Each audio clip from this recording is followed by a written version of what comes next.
part of culture for years. Han Solo and Indiana Jones are the perfect heroic rogues and really define charming manhood for the entire generation. They go on adventures, save the damsel in distress, help defeat the bad guys, and look incredibly awesome in the process. Whether you prefer your hero to have a fedora and a whip, or a blaster by his side, there's no denying that these are two of the greatest characters ever created. But one question has plagued fans for years. Who is the better character? Who is the more iconic hero? Well, we're going to try and answer that question right now. So first, we're going to take a look at the tools they used to battle Nazis and the Galactic Empire, their trusty weapons. Han Solo always has his DL-44 blaster pistol strapped to his side, ready to go at a moment's notice. This pistol is extremely powerful and accurate, and is favored by smugglers and bounty hunters because it packs a powerful punch. It's also banned by the Galactic Empire because of its ability to penetrate stormtrooper armor, making it the perfect weapon for a rogue like Han Solo. Hokey religions and ancient weapons are no match for a good blaster at your side, kid. On the other hand, Indiana Jones has used multiple different types of pistols, but his signature weapon is his bullwhip. He's able to use this to keep enemies at bay, disarm opponents, and it comes in handy when navigating obstacles. So which weapon is more iconic? When you think of Han Solo, some of the first things that come to mind are the Millennium Falcon and Chewbacca, not really his blaster pistol. On the other hand, a bullwhip is synonymous with Indiana Jones, and it's one of the things that make his character so unique and intriguing. 1 point for Indy. So let's look at the outfits of these two characters, because their look is really what can cement them in fans' minds. For Indiana Jones, it's his fedora and leather jacket, versus Han Solo's vest and boots. Indy's look is almost as iconic as the movies themselves, and it's become synonymous with the word adventurer. Think about it. When you think about the word adventurer, someone dressed like Indy shows up in your mind, right? Yep, that's what I thought. Now let's look at Han's outfit. It's iconic in its own right, but it's definitely not the strongest part of his character. There's nothing really stand out about his look. You could say the black vest and white shirt, which is recognizable, but can't really stack up against Indy's fedora and jacket. Another point for Indy. So these characters can't fight the forces of evil all by themselves. They have many trusty sidekicks by their side. Indiana Jones is constantly teaming up with people on his adventures, whether it be Sala, Marcus Brody, or even his dad, Henry Jones Sr., who is James Bond. Indy's true sidekick, though, is Short Round, the young pickpocket driver who always has Indy's back. Well, in the one movie he's featured in. On the other hand, Han's group is packed with iconic characters like Luke Skywalker, Princess Leia, R2-D2, and C-3PO. Of course, Han's sidekick and best friend is the extremely lovable Wookiee, Chewbacca. Laugh it up, fuzzball. Chewie always has his friend's back, saves him in countless situations, and deeply cares for him. It's one of the ultimate bromances, and there's really no contest here. Plus, Short Round is borderline racist. Han Solo gets on the board with his first point. Chewie, we're home. So both of these men are charming bad boys and consider themselves pretty good with women. And they were when they weren't being punched in the face or berated. But let's take a look at the women that stole these characters' hearts. Indy has been with several women throughout the years, but his true love is the hard-drinking and feisty Marion Ravenwood. She doesn't take any of Indy's nonsense, as seen when she punches him in the face the first time they see each other. She also is able to trick him into becoming partners and convinced him to go on an adventure together.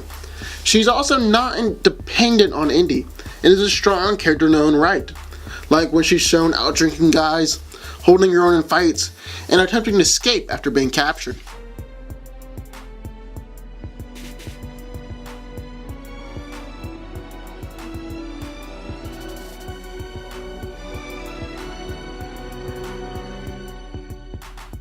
Now let's look at the only girl to win Han's heart, Princess Leia. Like Marion, Leia doesn't take any of Han's crap, and constantly made fun of her for being a scoundrel. What? Why, you stuck-up, half-witted, scruffy-looking nerf herder! Who's scruffy looking?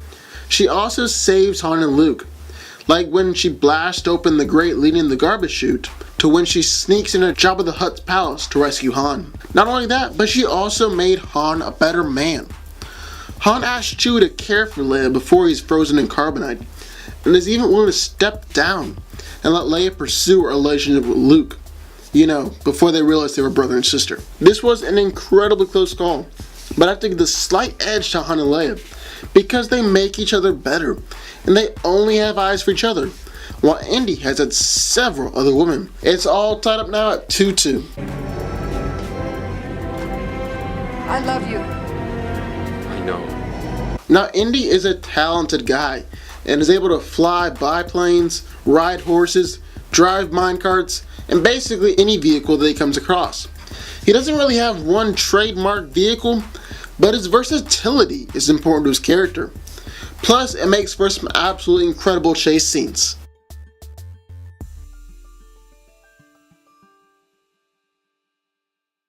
However, Han Solo has the Millennium Falcon, one of the most iconic vehicles in movie history, and is one of the few ships to make the Kessel Run in 12 parsecs, which is actually, distance, not time, so that doesn't really make any sense.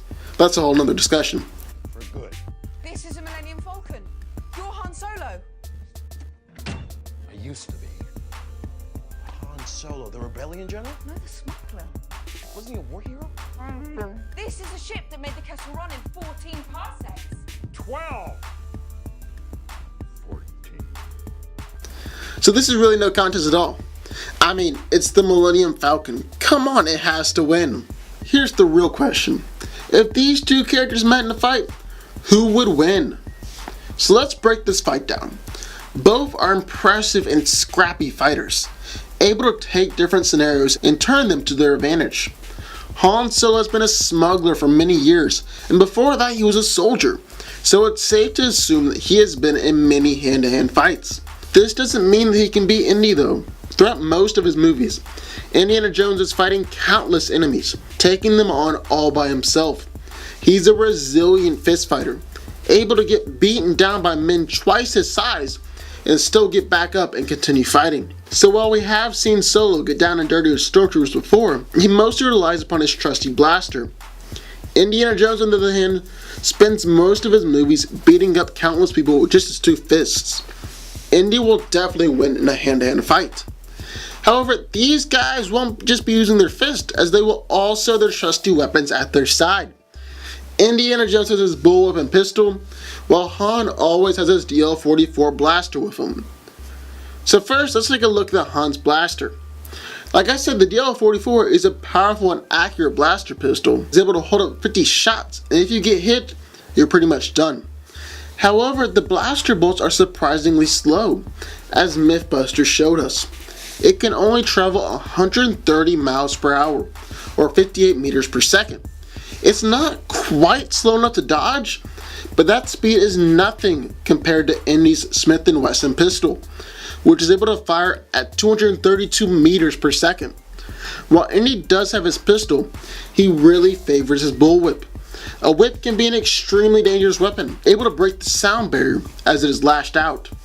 Indy is an expert with the whip, and uses it to hold enemies at bay, lash out and maim them, or disarm them. While Han definitely has a tendency to shoot first, so does Indiana Jones. Indy also has a much faster bullet, a whip that will allow him to disarm Han, and is a better hand-to-hand fighter. But Han Solo has the Force. That's not how the Force works. Never mind then, Indiana Jones wins. Prepare to meet Khalid in hell. So that leaves us with a tie, which honestly, I'm perfectly fine with. These are two of the most iconic and legendary characters of all time, and you can't really choose one. But the beautiful thing is we don't have to. We get to have two of them. Two of the best characters in two of the best film franchises